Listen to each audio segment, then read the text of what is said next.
Hey, welcome to Instrumental Intel, the podcast for independent music artists navigating the music business. I am your host, music producer Achickwitbeatz, and I've got a great show lined up for you today with special guest P.General dropping in later for an insightful conversation about boldly breaking boundaries to create.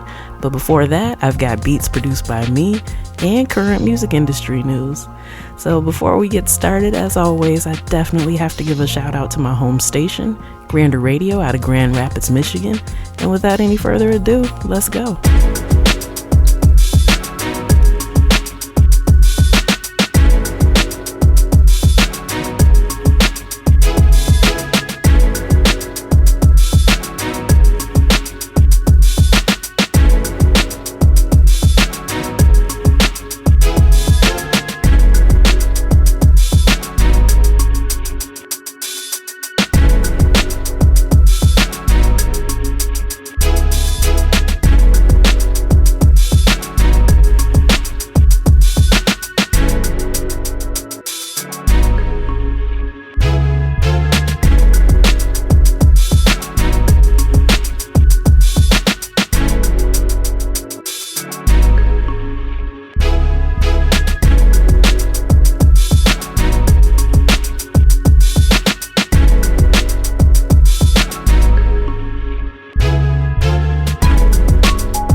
I'm back with the Music Biz Brief, highlighting some crucial news stories affecting our industry. So let's kick things off with the recent controversy surrounding Spotify CEO Daniel Ek. His tweet about the low cost of creating content sparked outrage among artists, including the Future of Music Coalition. They felt that he was downplaying the effort involved in making meaningful art, which, according to the tweet, that's absolutely what was going on. But although he later clarified his intentions, the incident kind of underscores the importance of terminology and the need to actually support artists in a crowded digital landscape instead of treating us just as quote-unquote content creators. So, it's a little telling about how Spotify has actually been treating artists, if you look at it as far as payouts and all the different things that they've done to try to keep from paying artists more. So anywho, he did apologize and try to rephrase it, but yeah, it still kind of left a bad taste in many people's mouth. All right, next up, Live Nation confirmed a massive data breach at Ticketmaster affecting 560 million customers. So hackers are selling 1.3 terabytes of personal and credit card information for $500,000. The breach was detected on May 20th, but Live Nation took 11 days to confirm it publicly. So while the company reassures investors of minimal impact on operations, the lack of detailed information basically raises concerns, and rightfully so. In financial news, Blackstone increased its offer for Hipgnosis Songs Fund by $12 million, bringing the total to $1.6 billion. So this slight increase aims to secure shareholder approval and avoid resistance from minority shareholders. With significant investors involved, this move could be crucial for Blackstone to actually gain full control. So we'll see what happens with that and definitely keep you posted as the info rolls in. All right, Spotify and Pandora are both raising their subscription prices. Spotify's premium individual plan goes up to $11.99 per month and the family plan to $19.99 per month. Pandora is also increasing its prices, citing the rising music licensing costs. So these hikes reflect the growing expenses in the streaming industry. All right, and believe it or not, there's even more Spotify news. They're facing a class action lawsuit over its discontinued Car Thing device. So the lawsuit claims that Spotify misled consumers by selling a product they knew would soon become obsolete. So this legal challenge just adds basically to more of their ongoing disputes and everything else that they've got going on. But yeah, it was released in 2021. They announced that they were discontinuing it in 2022, and then it's going to be completely obsolete by the end of this year. So, there's a good reason to be upset by that. And again, as more relevant information comes out, I'll make sure to keep you updated. A major copyright lawsuit involving over 1,000 reggaeton songs is moving forward. The lawsuit was filed by Cleveland Clevie Brown in the state of Wyclef Steely Johnson. It alleges that artists like Bad Bunny and J Balvin used an iconic drum pattern, or rhythms as some people call them, without credit. So despite attempts to dismiss the case, it will now proceed to the discovery phase. And so, we'll have to see how this plays out. If this suit is actually won, this could mean so many different things for the industry, so I'll definitely make sure I keep you updated. Alright, Instagram is testing a new feature called Trial Reels, so it lets creators experiment with content without actually displaying it to your followers. So this aims to reduce the pressure and to also help creators gather insights before sharing their reels publicly. So selected professional account holders globally are participating in the tests, and we'll have to see, if they roll it out to more after that. Roster has launched Stack, a new directory of music tools and resources. It covers over 125 categories. It offers curated lists from industry experts and complements Roster's existing job listings. This resource aims to support musicians and industry professionals with valuable tools and recommendations, and currently intends to make its money on advertising and promotion. All right, as far as the live music industry is going, we've seen a lot of major artists cancel shows and tours recently. So factors include consumer spending fatigue and high ticket prices. So data from SeatGeek shows a decrease in resale ticket prices, and experts are suggesting that the initial post-pandemic demand surge may have been an anomaly, and things appear to be kind of going back to the way that they were.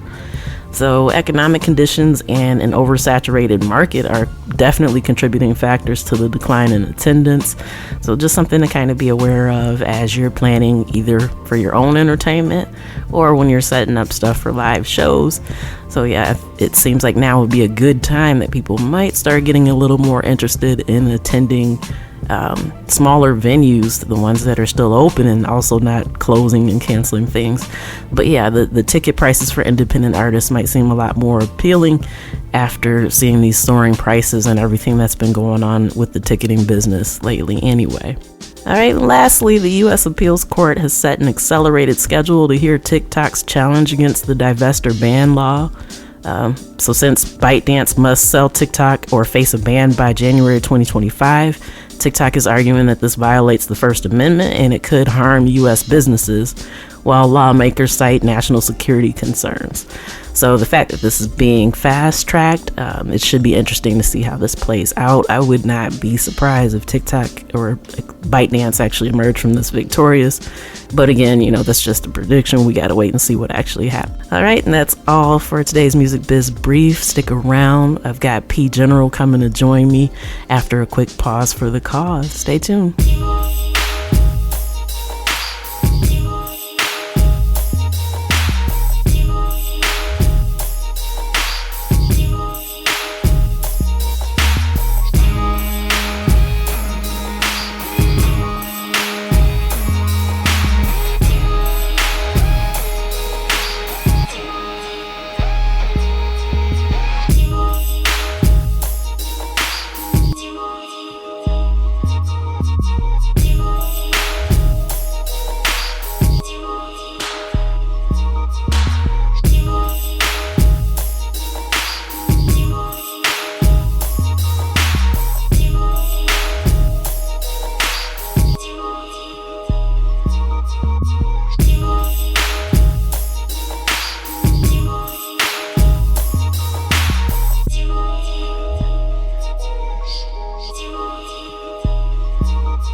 Hey, I'm Achickwitbeatz, multi-genre music producer and strategist to indie artists and labels.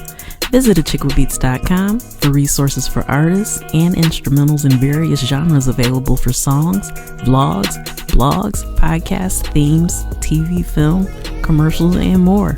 Once again, that's Achickwitbeatz.com. That's ACHICKWITBEATZ.com. Let's make something happen. Thank you for joining me for Instrumental Intel. I am so excited to announce that I have with me in the virtual building P.General. Now, for those who may not know, I've had the pleasure of having him on my previous radio show, Music Marvels. But now, since it's your first time on Instrumental Intel, could you kind of give the people a taste of who you are and how you got into music? It's your boy P.General, the Bush Kept Secret, aka Bangkok Fam #1. And I'm here, I don't know. I've been I started music in around, I want to say 09. Okay. Yeah, I want to say 09. It was by accident. I always been a fan of music. Like my oldest brother, God bless the dead, was a DJ. So I've been exposed to all genres of music at an early age. So I became a fan. And I've been away from the neighborhood for a quick second, so I decided to pop up in the neighborhood one day, and the family was hanging out and everybody was kicking it and everything, and I said, let me run to the liquor store real quick and come back to match what they had going on already. As soon as I got back, the rain started coming down hard, no warning, no drips, drizzles, nothing, just straight thunderstorm. And everybody started scattering and going where they was going and whatever they had going on. And I was like, damn, I just came outside. So my man Nutso, he was doing music. I forgot at this time he had the whole setup in his house and everything. I just always used to just listen to CDs they had circulating throughout the neighborhood. So it's actually when I actually get there, I'm like, oh damn, I forgot all about this stuff. So we start drinking and everything and talking and I told him, yo, put some of your music on. While we kicking it, he put his music on, and we just having a good time. And then I don't know what told me to tell him, say, put a beat on. And he looked at me, he laughed, and he's like, put a beat on. I was like, yo, put a beat on. And I sat there for about 10, 15 minutes, probably even longer, knowing what I want to do, but didn't know how to do it. So I asked him, could you just give me a line? I didn't even say a bar. Like I didn't even know the terms or anything. Like, could you give me a line, a sentence? And he gave me one sentence. I don't remember what it was. And we did 3 songs that night. Wow. Yeah, for one sentence. He gave me one sentence and I got it. I still didn't know how to count the bars, but he would chop me at 16. That's how we was doing it. I finally got it down packed, but I didn't know how to count the bars. Wow. So that night, I must have left there like about 2:00 in the morning. And I went home and I forgot all about it. Like it was just like, oh man, it was just something for me to do that night or whatever. So I disappear again. And I come back a little while again to the neighborhood and DJ Lunchbox, we're walking going to the same place, but he's coming from across the street, and I'm already on one side of the street going to where we going. Okay. And he's singing something to me, and like when you heard something before, you still know where you heard it from. Yeah. He was rapping the verses that I laid that night. They done made copies of me, and everybody got a copy except for me. Wow. Man. So. That's how it happened. Basically, it was an accident. I didn't. If I would have went somewhere else, I probably wouldn't have been doing music. Wow. I mean, okay, I can only imagine like the surprise. Like, man, this sounds familiar. Wait, I said that. Like, how did that make you feel in that moment? It was dope at first, cause I'm looking at him and I'm like, he's rapping it word for word. And I start nodding my head all in unison while we walking, going, connecting. And I'm like, yo, that sound I'm thinking he's rapping somebody else's stuff that I've done heard somewhere before. And I'm like, hold up. And then he start laughing. I'm like, yo, hold on. How you heard that? He like, you know, I heard it. I got a copy. I'm like, copy. Just they done made CDs, they done copy CDs and all that throughout the little neighborhood, and people knew I rap before I knew I rap. Like that is wild. So I guess from that point, like, when did you decide to just put your foot on the gas and go for it? I think from the reaction that I got from them, like, damn, they really liked it, like, you know. Yeah. So I'm like, damn, maybe I could, you know, let me try something else. And then another one of my partners named Munch, he introduced me to this guy named KD, who had Underworld Studios, which was in Brooklyn. And he took me there one day, and I just liked the vibe. I like everything. I just like, you know, man, I just liked everything about it. All the buttons and the lights and everything. And that just became addictive. Wow. Okay, so with that being said, so you had mentioned, like, you had him put on the beat. You know, he gave you the line. How do you feel you draw from inspiration now compared to back when you first started, like in that moment? I'm motivated by you know, other musicians. You know, it doesn't really matter the genre. I don't just listen to rap. So it's like I don't know. Dudes like, see, like, I'm part of a group called the Bangkok Fam, and they always busy. So that keeps me motivated, you know? Like, don't want to be left in the back. You know what I mean? Yeah. Everybody constantly working, so that keeps me, even though I've been away for a second from it, you know, I've still been doing features and shows here and there and stuff like that. But it's like, you know, the people around me keep me motivated, you know? Yeah, that's what's up. Sorry, you mentioned like how you got started, you didn't even know like the lingo to call it bars, or that it was supposed to be 16. But I personally feel like some of the best songs kind of come from that, you know, like when it's just that raw energy. So what do you think gave you the courage to just go for it while you basically knew that you didn't really know a lot about it, but, you know, you still had the guts to get in there and record without having the background? I don't know. I just liked it because, like I said, I always was a fan of music. Like, I used to buy all the magazines. I used to have stacks and stacks and stacks of magazines. I used to like to read the back of the CD, see who produced what, who wrote what, and it's like I always been a fan. But it's like, for me to actually do it myself, it was like, damn, I didn't know that I can do it. And I was just like, shout out to, you know, Yugi also was like a good mentor to me. He's from Japan, and he taught me a lot also, like, you know, and he showed me, somebody tried to show me how to count bars. I don't remember exactly who it was because, man, so many people, I've been around so many people that do music, that's been doing music before me, that everybody tried to teach me how to count bars, and I never got it. The way I did get it, it's KD from Underworld Studios told me, like, yo, that's not one bar. That's 2 bars right there. So I would say something. He would try to say something to me, and he'd be like, that's 1 bar. But I always felt like when he was saying it to me, it was he wasn't finished saying what he was saying. If that make any sense. I was like, wait, it's supposed to be more. And then now he like, that's 1 bar. So then now when I say, okay, boom, boom, boom, he like, nah, that's 2 bars. So, you know, I never even changed it. I never tried to change it. It became an advantage, a writing advantage for me. Instead of having to sit there and write 16 bars, I write what I think is 8 bars in my head, but it's really 16 because I'm writing them by 2s. Okay.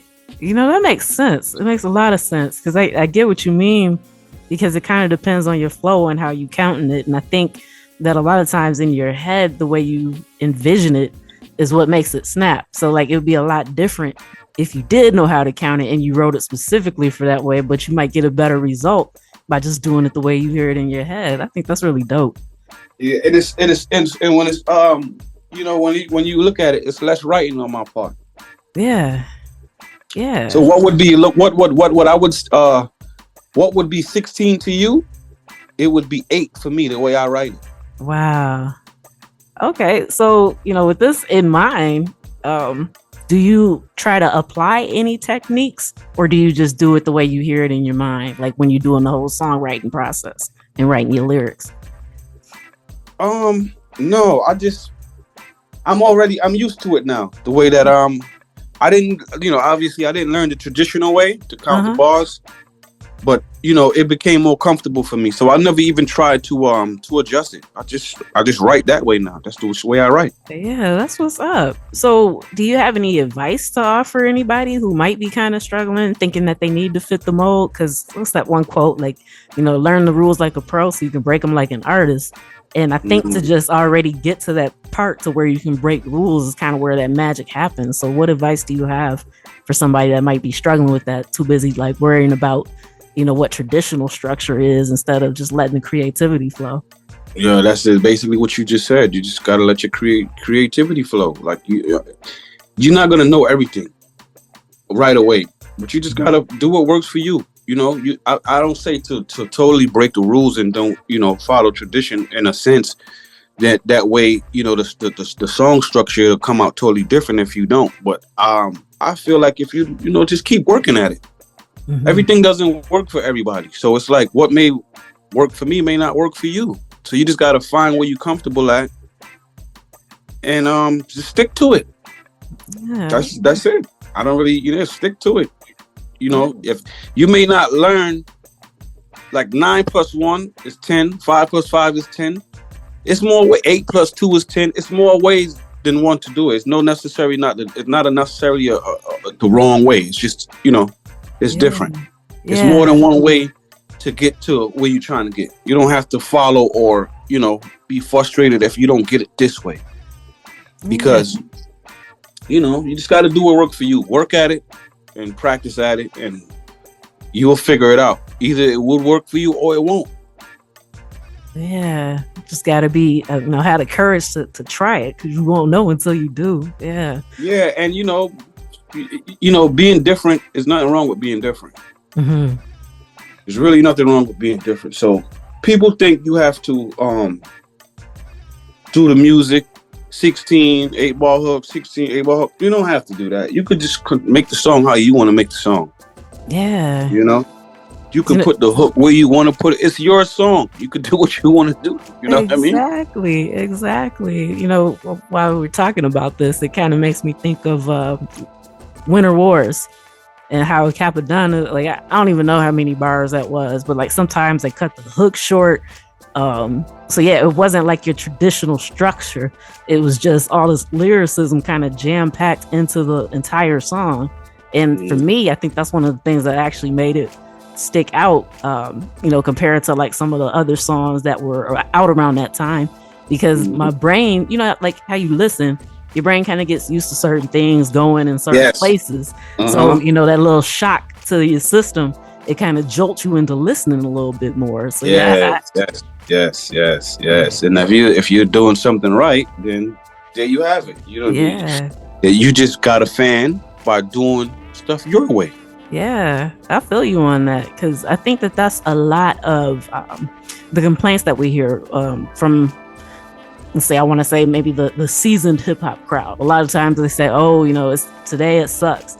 And I don't think that that's necessarily the case. It's just as far as the mainstream goes, we're not really seeing as much difference. Nobody really has their own identity. I shouldn't say nobody, but most people kind of sound the same from what you hear on the radio. And I think, back in the day we had that, but now we don't. I think it always was like that, personally. I think it always been like that. Anybody that listens to the two different genres of hip hop, is rap and is hip hop. So it's like, I really don't. I don't know. It's man. I don't know. It's almost like with Freeway. Like he doesn't rap the way you would. Like he rhymes his word like every other word or something like that. Like it doesn't. It's not traditional, but it's dope. Yeah. The way he does it, and it's like now. You was like, damn, I wouldn't even. Why he, It's like, what is he saying? And then when you listen, it's like, oh, I see what he's doing. Yeah. And that's what makes it all unique with his, you know, that's what gives him, you know? Yeah. And as far as, you know, the identity goes, everybody is just trying to do what they think will work. Mm-hmm. You know? So if they see, I don't know, any one of these guys, they see somebody doing something, they figure, okay, this is the way that I have to be. It's even down to the dressing, to everything. Yeah. Like you said, the identity is crazy. There's very few people that, you know, do what works for them, and they go against the grain, you know. But the problem with that is like everybody is trying to do what they think is going to work. Everybody want to sound like what they think is working. Now it's even with the Detroit flow now that everybody like, you know. Yeah. You get what I'm saying? It's like, yeah, it's nasty, but it's always been like that. It's always been like that. And as far as, you know, the radio and stuff, you know, they gonna pump a bunch of BS, you know. And like you say, it's not that it sucks. It's not for us. Mm-hmm. That's all it is. It's not for us. I find myself nodding my head to some of the music when I get a chance to listen to it, but I don't listen to it often because it's not for me. You get what I'm saying? Absolutely. And I think we're kind of like on the verge of a shift because most of the things that people are doing, I guess, like to remain relevant or popular, it's not really selling the way it used to. So I'm thinking, I mean, granted, it's probably not going to be on a major scale, but now is the time for people who are unique to kind of break through a little bit because it's got to cut through the noise. So yeah, I'm always a advocate for artists doing their own thing regardless of what they think may or may not sell. But yeah, like since the same old is getting tired, people are getting tired of hearing it. So yeah, it's time. It's getting tired, you know, like how much dancing could we do? Like, you know, like right. How gangster can we be? Like, you know, it's just it's just about finding what works for you, man. And, you know, I don't know. It's just balance. It doesn't. You can tell when stuff is forced, and that's just me. I don't like to force nothing. I don't even feel right writing it down, knowing that I don't do that. Why I'm gonna sit here and write that? Like, you know what I mean? Yeah. So I don't know. Some people do it with ease, man. Some people have great imagination, you know. Yeah, but me, I just pretty much do what works for me, man. I don't ever know what I'm gonna do. The beat dictates everything what I'm gonna do. I don't have no pen and pads. I mean, no pads full of raps nowhere laying around. And I don't know what I'm gonna do until I listen to the beat, and the beat tells me where I'm gonna go all the time. I don't know how to do that. Like how some people could sit around and write raps with no music and just focus in and zone out and just, I can't do that. I need to listen to the beat and I write as I go along. Okay, so that way you kind of get a fresh take every single time and, you know, you're not kind of doing a cookie cutter thing. So what are some of the things that you look for, I guess, when you hear a beat? What catches you first? Like drums, melody, combination, or is it just like the mood? Everything. I don't know. I don't know. That's a good question. I don't know. I guess I know it when I hear it. You know, that type of way. Yeah. You know, like, you know, I don't know. I can't really describe it. I can't put my finger on it. I can't describe it. I don't like to rap too fast, or I don't like to rap too slow. Okay. I personally think I've found my pocket where I'm comfortable at. All right. And, you know, I don't like to rap 100 miles and, you know, and then I don't like to rap slow where it's like I'm dragging the word. No, I just like, like if you're driving in your car, you play the music, but you don't play it too loud. You play it just enough so you can hear yourself think. Yeah. That's the kind of music that I like to make. Okay, I feel you on that. So like once you catch the vibe, you know that's the one, and you just go at it.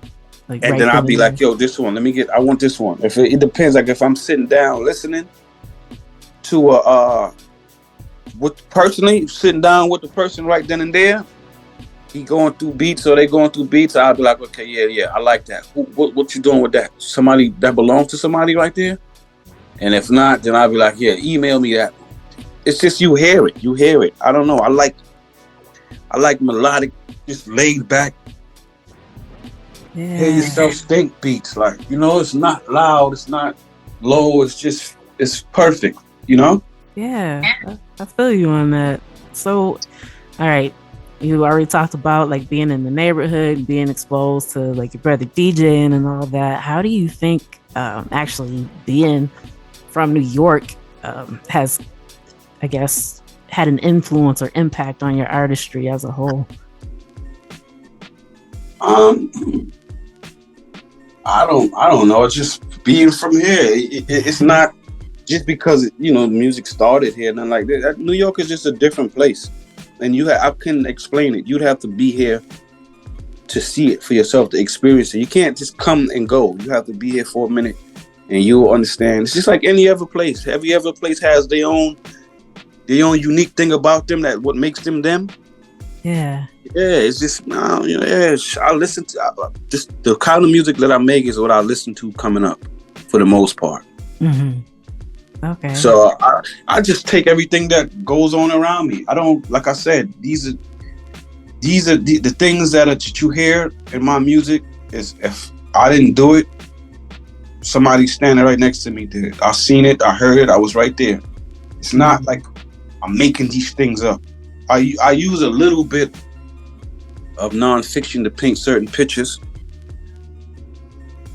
and you know that, yeah. But for the most part, man, everything you hear is just me. So I don't know. I could be anywhere. It's just me being creative. If you put me in Atlanta or Ohio or wherever you want to put me, it'll be the same thing. I'll just sponge up my atmosphere and then ooze it out on the beat.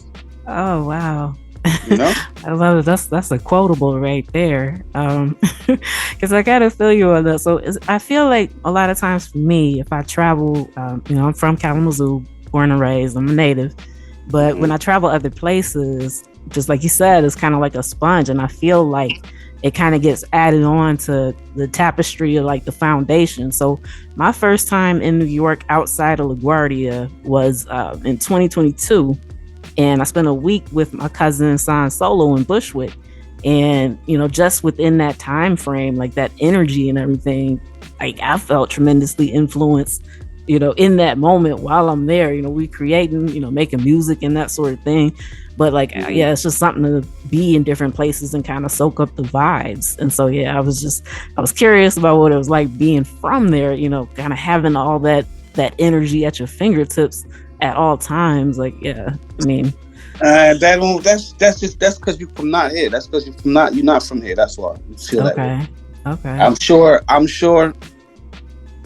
You know, you go anywhere else, it'll be, you go to LA and ask somebody about LA. They gonna tell you the ins and outs and everything, but it's not. It wouldn't be nothing, you know, extra to them because that's where they're from. They watch that for every day of their life. So how many years? You know what I mean? So is it that it's just a part of you, and that maybe you don't even recognize how it's influenced you? Because my music was different when I spent time in LA. You know, DC, when I go all these places, I feel like, you know, you get these, I don't know, like you said, you kind of absorb the environment. And I think everywhere kind of has their own essence, but maybe when you're in it, you can't really see it. Okay, and it depends on where you're at also, because you said you was in Bushwick. You was in Bushwick. Bushwick is 24 hours. Like New York is 24 hours. Yeah. But Bushwick is always something to do. Like that's where a lot of the bars and clubs and stuff like that. Yeah. That's where. Yeah. So I mean, if you was in upstate New York somewhere, you would have a totally different vibe. Gotcha. You get it? Because it's like those places close down like 2:00. People just coming out of their house at 2:00 to go to parties and stuff like that and do whatever in New York, in the city. Yeah. You know? So you was in a nice little melting pot, a nice little area, and you know, those you easily inspired when you're in a certain place. You know, either which way. Yeah, it could inspire you to. It could inspire you to get up and do some music. It could inspire you to go read a book. It could inspire you to do whatever. It depends on where you at, you know? Yeah, I feel you on that. Yeah. So all right. You said that you've done done some shows and stuff here and there lately, and just throughout your whole career, are there any like super memorable performances that you've done or locations that you felt that you just kind of always take with you, or when you reflect on it, you're like, man, this was something really special? I would say California. Okay. Because let me tell you a quick story. While I was getting into doing the rapping thing and in the studio and everything, mm-hmm. I have never performed live. I was just basically trying to perfect my craft for the most part, as far as the creative parts go. And they had this place up here called Sullivan Hall, and it was open. It was on Monday nights. It's open mic, and you go, take your CD, you pay your money, and you sign up and whatever. And it was a nice crowd. And I went there to watch Gangs perform one night, and I said, man, I'm coming back to do this shit next week. And I came back by myself. Nobody didn't come with me. Nobody was available, or I don't remember what it was. I know I got on the train and I went by myself. And coming to the stage, I was so nervous, right? Mm-hmm. I was so nervous that I was like, man, let me have a couple drinks to try to shake this shit out of me, like, get a little liquid courage or whatever it may be. And I tripped coming up to the stage. Oh no. I didn't fall or anything, but yeah. So I was like, okay, now I got up there. Despite all of that, I did it. I messed up one time, but they didn't know I messed up because, that's one thing I learned. You only make it, they only know you messed up when you make it an issue. Right. You stop or you just do something. But if you keep going, nobody knows but you and the people that around you that know how the song actually goes or whatever. So I didn't mess up where, it was crazy. I just switched the words around by accident. Like I said, this word that comes next, I said it in front of this word or whatever. But nobody knew. I knew. So I was like, I didn't like that. Even though I came off the stage and I got love, I was surprised. Like, damn, I really did it. So I came back the next week and did it again. Wow. Right? And then my third ever time touching on stage was in California. Wow. And it was too late for me to be nervous. Like if that makes sense. Yeah. I didn't get a chance to think about it. Cause we had the show. Shout out to DJ Show Enough. These dudes are they I'm not sure if they called it something else now, but it was called Husky Radio. And it was their 7th year anniversary. They invited me to come out and perform. So I was like, you know what? I had just met them in April. I met them online, and then I went in California in April to shoot 2 videos and to do a couple radio interviews. And I met those guys was one of them. And they invited me back to perform at their 7th year anniversary. And it's like, as soon as I got there, it was a big crowd. It was huge. I didn't have no time to even think about being nervous or anything. As soon as I got to the door, the guy said, yeah, I know who you are. Wow. I know who I am. Yeah, right? That right there twisted me up. Because I'm like, how you even know? But anyway, he said, I know who you are and who with you. I was like, these 2 guys right here with me. We went in. As soon as I went in, the guy put a bracelet around my hand, and he said, you go over there. You artists and everybody go in that. It was a VIP area. And as soon as I went in, I got a drink. I didn't even get a chance to sip the drink. They was like, yo, you up? Wow. So I was like, damn, it was that quick. They said, yo, you up? And next thing I heard, coming to the stage all the way from Brooklyn, New York. Y'all make some noise. Oh, man. Wow. And it was so much love in there. I was like, damn, this is crazy.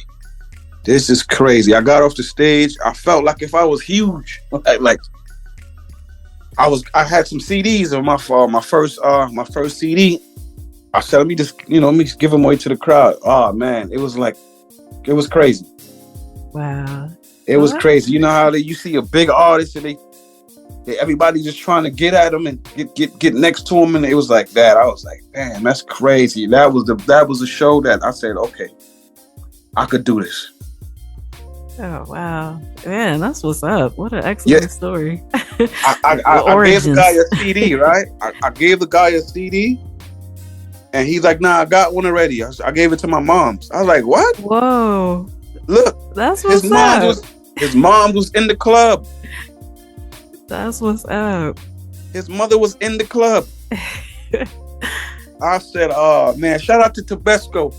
That was the name. He out in California, man. Shout out to Tabesco. That was the first person I seen with tattoos everywhere. Like his mustache, his beard, his shape up, everything was tattooed." Said, "Oh man, that's incredible." Well, okay, sorry, staring at the clock is looking me right back in the face. But before we close out, if you could let everyone know where they can keep up with you, what you got going on, where they can follow you, and if you got any shout outs you want to give before we close out, you can do that now too. You can follow me at P.General straight, no underscores, no nothing on Instagram. I'm not on Facebook anymore. Like I switched my phones and I don't know what happened. I just lost access to it. So I'm just strictly on Instagram. As far as what I got going on now, I'm just finishing up a project, but I don't even know if I'm going to put out a whole project. But I want it done just in case. But I'm going to release some music like next month. I'm working on the merch right now, and that's doing kind of okay. So I'm excited now to put out some music to see how much faster and more that this merch is going to go, because it's moving slowly. It's doing okay, and I don't have no music out. So I'm just gearing that up. So about a month from now, I'll be releasing a single with Shuggy, the artist, called "Reasons for My Mood." When you get a shot, we get offline. I would send it to your email and let you hear it. Okay. And you can give me your thoughts on it. And that's pretty much it. Shout out to the whole Brooklyn, New York. Shout out to you for having me on the podcast. Shout out to the Bangkok fam. Shout out to the Back House boys. Rest in peace, Bam. Rest in peace, Zequay. Rest in peace, Too Much. Rest in peace to my Uncle Ralph, aka Boogles, just passed away. His service is tomorrow. And peace and love to everybody, man. That's it. Hey, well, thank you so much for coming on and sharing your story. And I'm looking forward to having you back again soon. Oh yes, that's when everything is wrapped up. I'll reach out to you and we'll see if we can do this again. Excellent. All right, and that does it for this week's episode of Instrumental Intel. Once again, I've been your host, music producer Achickwitbeatz. I really appreciate you tuning in. Again, a super huge shout out to my home station, Grander Radio, out of Grand Rapids, Michigan. And I hope that you found this information helpful. And if you did, that you share it with a friend. And next time, got another great show lined up next week. Music producer Deep Spawn Logic will be joining me, and we're gonna have a good conversation about passionate productions. So make sure you tune back in for that. So till next time, you know where to find me. Tune in, tell a friend. I'll see you then. Peace.